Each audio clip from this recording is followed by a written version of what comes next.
Alors, mes chers amis, pour ce nouveau cours de Torah aujourd'hui, veuillez excuser l'heure tardive à laquelle j'enregistre et je vous envoie ce cours. Baruch Hashem, on a des journées bien remplies. Et ce soir, j'ai, pour tout vous dire, dîné avec un ami. Le premier qui m'a si gentiment proposé de manger avec lui, tout simplement. Et je l'en remercie. Son prénom juif, c'est Yosef. Et donc Yosef se reconnaîtra. Merci. Et ça fait toujours plaisir, comme on l'a dit hier et avant-hier. C'est le thème de la paracha de notre semaine à Ekev, de se sentir écouté et considéré avec bienveillance. Et ne serait-ce que faire connaissance, ne serait-ce que parler de nos projets communs, de nos passions communes, d'échanger. L'échange, c'est ce qui maintient le monde et c'est ce qui le délivrera. La bienveillance, la considération de l'autre. Et à l'inverse, il n'y a pas pire que la solitude. Pourquoi je commence comme ça le cours? Parce que c'est vraiment le thème de notre semaine, le thème de la paracha de notre semaine. Que Moshe Rabbeinu, il ne dit pas en l'air, ayez l'écoute de l'autre chevillé à vos talons. Parce que le même Moshe Rabbeinu, il s'apprête à rester le seul juif de l'époque et de l'histoire d'ailleurs, en dehors des frontières de la terre d'Israël. Lui qui les a menés, qui les a portés dans ses bras comme un père porte ses enfants, ou une maman bien sûr, eh bien, 40 ans dans un désert aride, depuis l'Égypte jusqu'aux plaines de Moab, face au Jourdain, face à la ville de Jéricho, 40 années. Et on dit que la splendeur, la vigueur de Moshe Rabbeinu à 120 ans, elle était comme à 20 ans. C'est pour ça qu'on souhaite jusqu'à aujourd'hui, en hébreu, Admeav Esrim, como Esrim, jusqu'à 120 ans comme à 20 ans. C'est relatif en premier lieu à Moshe Rabbeinu, qui à 120 ans avait la même vigueur qu'à ses 20 ans. Qui peut prétendre ça aujourd'hui? Et pas que aujourd'hui, mais à toutes les générations. Qui peut prétendre à 120 ans être aussi vigoureux qu'à 20 ans? Ça, c'était Moshe Rabbeinu. Mais toute cette vigueur, toute cette, je dirais, plénitude, le fait que Moshe Rabbeinu, il était le plus, je dirais, le plus épanoui possible. Il lui manque quand même quelque chose. C'est que ce peuple avec lequel il a été pendant 40 années, eux, ils s'apprêtent à rentrer, et celui qui leur prône l'écoute mutuelle, il va rester lui tout seul à les regarder rentrer, et lui va rester seul sur ce mont Névo, dans le sud de la Jordanie actuelle, au-delà du fleuve du Jourdain. On ne sait pas où il est, Moshe Rabbeinu, jusqu'à aujourd'hui. Lo yada ish et kevurato adayom hazeh. C'est marqué comme ça dans le livre de Devarim, à la fin. Personne ne sait où est Moshe Rabbeinu. Vous savez pourquoi? Parce que Moshe Rabbeinu, ça on l'a dit, on l'a rappelé, il dit à Kadosh Baruch Hu, ok, je capitule devant ta volonté de ne pas me laisser moi seul rentrer. Tout le monde rentre et moi je rentre pas. Il n'y a pas de problème, je respecte, mes chers amis, à une condition, c'est que je sois en chaque juif et en chaque juive à travers les âges, à travers l'histoire. Et effectivement, un juif, quand il est aujourd'hui, il marche sur la terre d'Israël. C'est pas seulement lui qui marche, c'est Moshe Rabbeinu, une étincelle, un nitzotz, une étincelle de l'âme de Moshe Rabbeinu qui est en chaque juif, qui marche avec chaque juif en terre d'Israël. Et ces étincelles réunies, rassemblées, ce peuple juif rassemblé sur sa terre, c'est un peu et beaucoup Moshe Rabbeinu qui qui est revenu et qui, par notre entremise, chaque jour, à chaque instant, marche sur cette terre d'Israël. Maintenant, il faut comprendre une chose. C'est que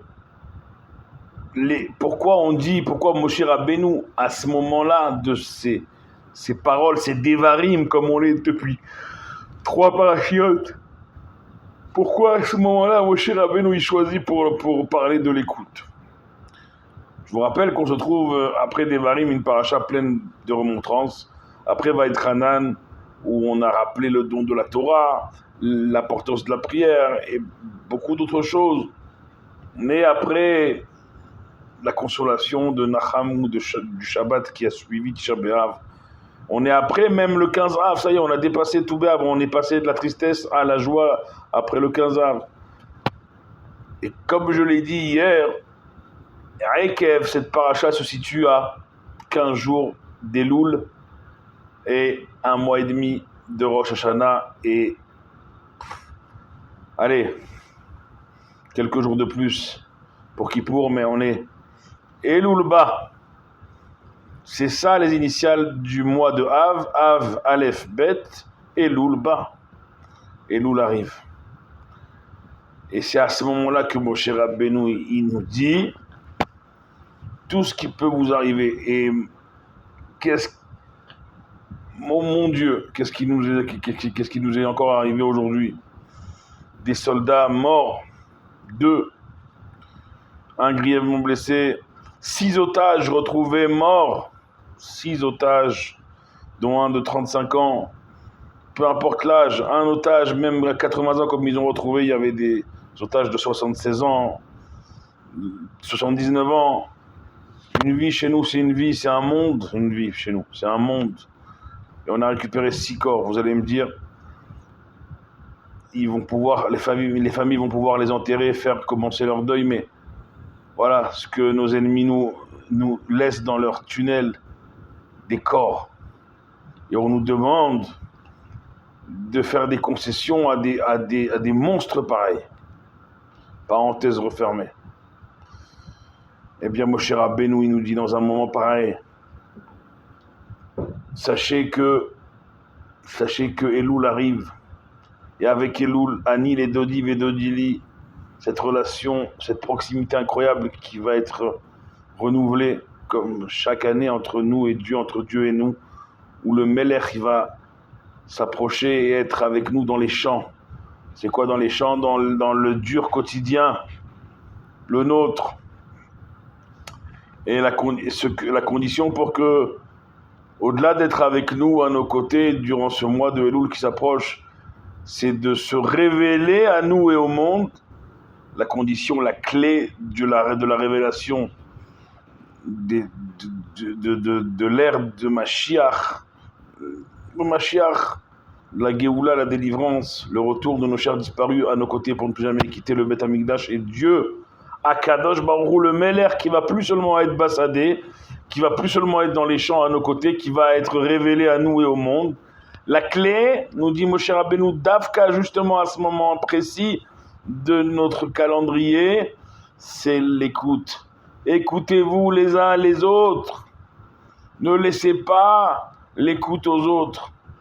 Parce que nos ennemis contre nous, ils sont tous unis. Nos ennemis, s'il n'y a pas les Juifs devant eux, ils sont désunis. Mais qu'est-ce qui unit nos ennemis? C'est nous, c'est les Juifs. Et nous, Juifs, nous, peuple juif, face à nos ennemis, on maintient quelques divisions. Non, mon cher Rabbeinu, dit vous voulez entamer le processus de votre Elul, de votre révélation avec Dieu, de votre délivrance, il faut vous écouter les uns les autres, il faut vous donner de l'importance les uns envers les autres. Chaque juif, il est important, mes chers amis. Pas moi qui le dis, le Rebbe, Erchéou, tel qu'il est, il faut aller chercher chaque juif. Il faut lui faire un sourire, sévère panim miafot, l'accueillir avec un beau visage, une belle pensée, une belle parole, une belle action.